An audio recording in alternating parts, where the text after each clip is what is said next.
Na terça-feira, 3, uma decisão inesperada pegou muitos de surpresa no Congresso Nacional. A ministra Carmen Lúcia, presidente do Tribunal Superior Eleitoral, determinou a substituição de 7 deputados federais, em virtude de uma mudança de regra feita pelo Supremo Tribunal Federal no ano passado, mas que só agora começa a ser aplicada. O motivo?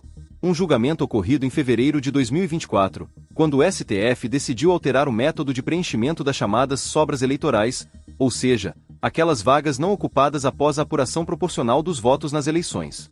Na ocasião, os ministros entenderam, por 7-4, que todos os partidos poderiam disputar essas sobras, independentemente de atingirem os percentuais mínimos de 80% do quociente eleitoral e 20% dos votos válidos, critérios que até então limitavam esse acesso.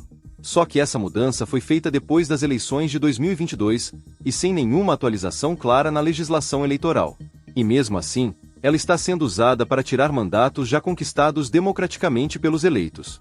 Os 7 deputados que devem deixar seus cargos são: Augusto Pupil, MDB; Gilvan Máximo, Republicanos; Lázaro Botelho, PP; Lebrão, União; Professora Goret, PDT; Silvia Vaiampi, PL; Sonise Barbosa, PL. Entre eles, 4 são do Amapá, um estado onde Davi Alcolumbre, presidente do Senado, tem forte influência política. E não é difícil perceber. Esses deputados eram considerados dissidentes dentro da base aliada ao senador. Com isso, Alcolumbre se torna peça central nessa história, pressionando para que a nova regra seja adotada imediatamente, enquanto Hugo Mota, presidente da Câmara, tenta segurar a mudança, alegando que ela pode causar convulsão na representação parlamentar. Mota chegou a enviar um ofício ao STF pedindo que a decisão só comece a valer nas eleições de 2026, mas seu recurso ainda não foi analisado. A controvérsia começou em 2024, quando o Supremo derrubou parte do Código Eleitoral que limitava o acesso às sobras apenas a partidos com desempenho mínimo estabelecido. A princípio, prevaleceu o entendimento de que essa mudança não poderia afetar as eleições de 2022, em respeito ao princípio da anualidade, que diz que nenhuma norma eleitoral pode mudar menos de um ano antes da eleição. Mas, meses depois, o partido Rede Sustentabilidade apresentou embargos de declaração, questionando como a Corte poderia decidir algo sem aplicar imediatamente. E o resultado foi inusitado. Os próprios ministros do STF revisaram sua própria decisão e disseram que sim, a nova regra deveria retroagir aos resultados de 2022. E aqui surge a pergunta: como uma regra eleitoral pode ser mudada judicialmente após o pleito e ainda impactar quem já foi eleito? Isso é justo? É legal? A Academia Brasileira de Direito Eleitoral confirmou os nomes dos 7 deputados que perderiam suas cadeiras com a mudança. Mas há algo mais profundo nesse jogo. Qual é o real objetivo dessa reviravolta? É corrigir distorções eleitorais ou garantir maior controle político sobre o parlamento?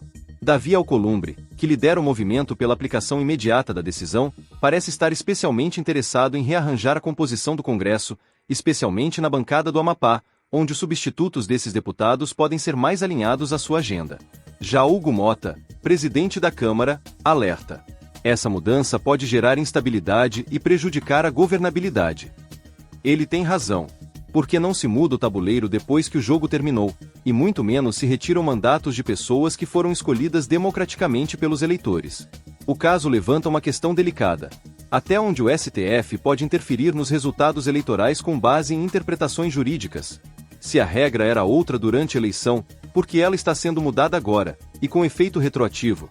Isso pode abrir precedente perigoso, onde partidos podem começar a recorrer constantemente para rever resultados eleitorais, e ministros do STF podem virar protagonistas de trocas de mandatos. E você, cidadão comum, precisa pensar: você confiaria num sistema eleitoral onde juízes podem mudar quem ganhou ou perdeu depois do pleito? Ou isso tudo é apenas mais uma jogada para rearranjar o poder no legislativo? Agora, com a ordem do TSE nas mãos de Carmen Lúcia, a bola está com a Câmara e o Senado. Cabe a Hugo Mota e Davi Alcolumbre decidirem se vão cumprir a decisão do STF de forma imediata, ou se vão esperar por uma análise mais ampla. Se for aplicada agora, a medida vai mexer diretamente com a composição da Câmara, e pode alterar equilíbrios regionais e até mesmo blocos partidários estratégicos. E se o STF insistir em sua posição, podemos ver mais uma investida judicial contra o funcionamento do Congresso, alimentando a ideia de que o judiciário está cada vez mais politizado e longe da neutralidade que tanto prega. Este episódio mostra como o STF vem se posicionando como árbitro final da política brasileira, e como suas decisões, por vezes, extrapolam o campo jurídico e entram no terreno da conveniência política. E aí surge a dúvida: quando o tribunal decide mudar regras eleitorais depois do processo concluído, ele está corrigindo injustiças ou apenas rearranjando poder para favorecer certos grupos? Você confiaria num sistema onde o que vale não é a regra do jogo, mas a interpretação judicial feita depois dele acabado?